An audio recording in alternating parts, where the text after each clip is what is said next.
Syria में पिछले 24 घंटे में ऐसा युद्ध शुरू हो गया है जिसके बारे में किसी को जरा भी अंदाजा नहीं था।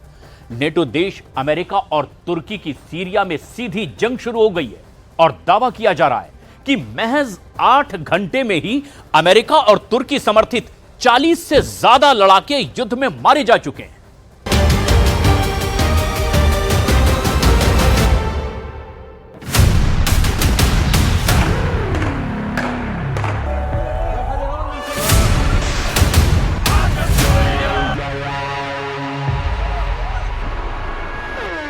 अमेरिका और तुर्की का सीरिया में भयंकर युद्ध। जिस सीरिया में 24 साल तक असद ने शासन किया, उस सीरिया में फिर से खून की नदियां बहने लगी।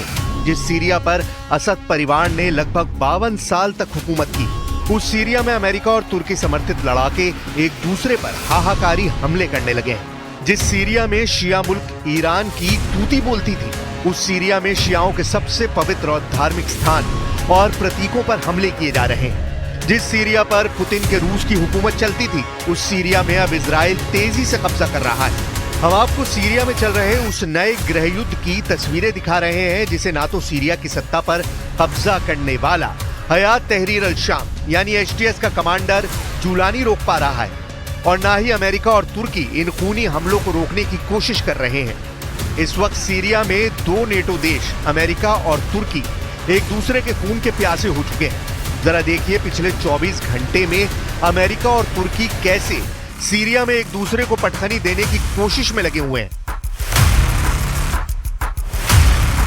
नेटो देशों का सीरिया युद्ध, मोहरा बना कमांडर जुलानी।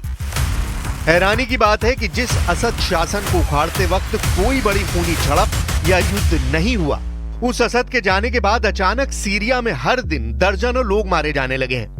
वॉर एक्सपर्ट्स का साफ मानना है कि इसके पीछे अमेरिका और तुर्की हैं, जो सीरिया पर अपना प्रभाव बढ़ाने के लिए सीरिया में मौजूद विद्रोही गुट एसडीएफ और एसएनए जैसे चरमपंथी संगठनों से एक दूसरे पर हमले करवा रहे हैं।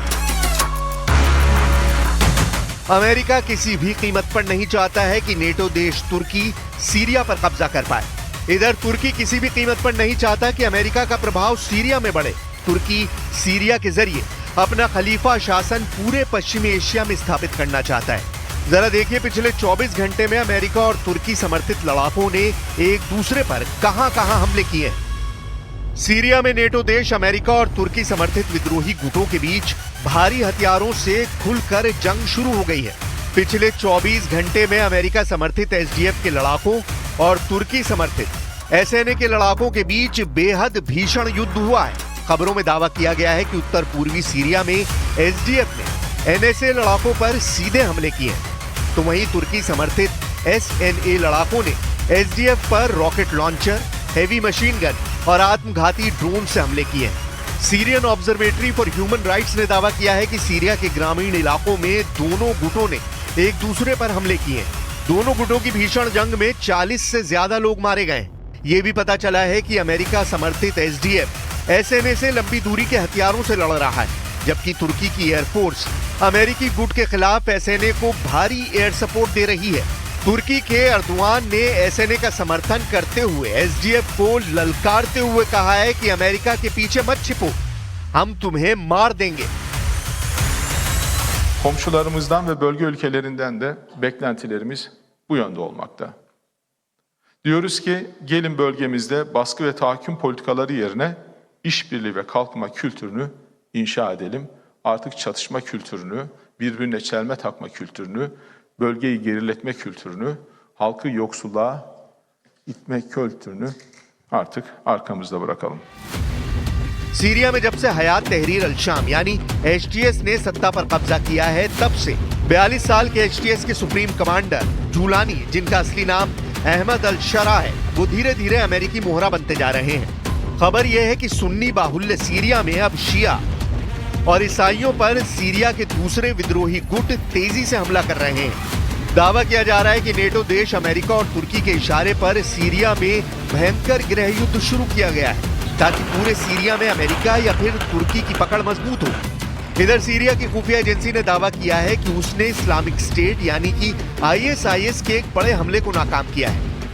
यह हमला राजधानी दमिश्क के पास स्थित सैयद जैनब दरगाह पर होने वाला था, जिसे समय रहते नाकाम करते हुए हमलावरों को गिरफ्तार कर लिया गया।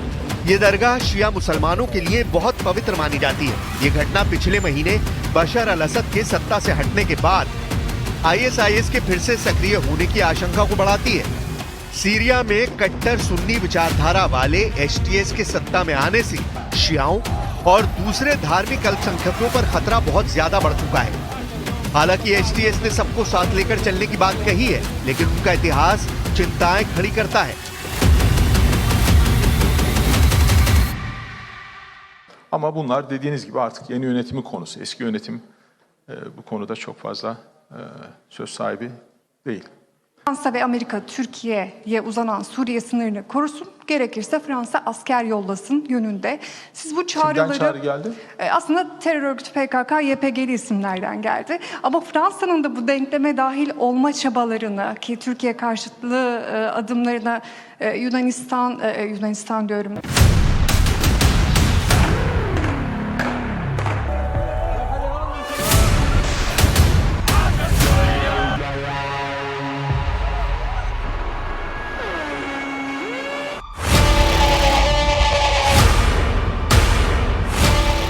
हम आपको बता दें कि इस वक्त एचटीएस के कमांडर अमेरिका के इशारे पर ईरान, रूस और तुर्की के समर्थित विद्रोही गुटों पर हमले तेज कर चुके हैं।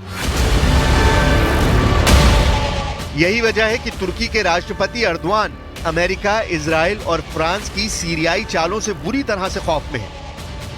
तुर्की को लगता है कि ये तीनों देश मिलकर तुर्की का खलीफा साम्राज्य पश्चिमी एशिया में नहीं स्थापित करने देंगे। इसके अलावा सीरिया में मौजूद तेल के भंडार पर भी तुर्की, इजराइल, अमेरिका, ईरान और रूस की नजरें गड़ी हुई हैं, जिसकी वजह से युद्ध तेजी से बढ़ रहा है। इसे जरा आप समझ लीजिए।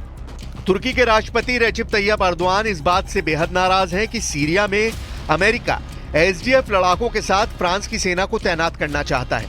सीरियाई बॉर्डर पर फ्रांसीसी बलों की तैनाती के प्रस्ताव पर तुर्की बुरी तरह से भड़क गया है। तुर्की एसडीएफ को, जिसमें वाईपीजी प्रमुख है, एक आतंकवादी संगठन मानता है और इसीलिए इस प्रस्ताव का विरोध कर रहा है। तुर्की ने पहले ही चेतावनी दी है कि अगर एसडीएफ तुर्की की मांगों को नहीं मानता है तो वो उत्तर पूर्वी सीरिया में वाईपीजी यानी एसडीएफ के प्रमुख गुट के खिलाफ सीमा पार हमला कर देगा। तुर्की के विदेश मंत्री हकान फिदान ने एक बार फिर इसी तरह की धमकी एसडीएफ और वाईपीजी को दी है। एक रिपोर्ट के मुताबिक सीरिया में तुर्की समर्थित सीरियाई नेशनल आर्मी यानी एसएनए और अमेरिका समर्थित सीरियाई डेमोक्रेटिक फोर्स यानी एसडीएफ के बीच युद्ध काफी लंबा चलने वाला है। एसडीएफ कुर्द, अरब और असीरियन मिलिशिया का गठबंधन है, जबकि एसएनए तुर्की के समर्थन से बने विद्रोही समूहों का संगठन है। तुर्की और अमेरिका समर्थित गुटों के अलावा भी कई गुट सीरिया में संघर्ष कर रहे हैं, जिससे स्थिति और जटिल हो गई है।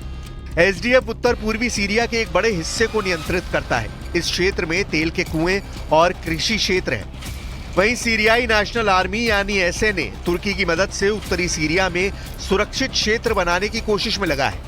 तुर्की एसएनए को इसलिए समर्थन देता है क्योंकि वो अपनी सीमा पर कुर्द क्षेत्र नहीं चाहता है। वो कुर्दों को सुरक्षा के लिए खतरा मानता है। वहीं एसडीएफ को अमेरिका से सैन्य सहायता मिलती है। इजराइल ने भी एसडीएफ की सपोर्ट की बात कही जा रही है। इससे तुर्की की नाराजगी बढ़ी है। इसके अलावा उत्तर पूर्वी सीरिया में तेल के बड़े भंडार हैं जिन पर तुर्की कब्जा चाहता है। ऐसे में अब सबकी निगाह जुलानी पर है, जो सीरिया में अमेरिका और तुर्की के भाग्य का फैसला कर सकता है। कमांडर जुलानी की पूरी कोशिश है कि वो सभी देशों से अच्छे रिश्ते रखे।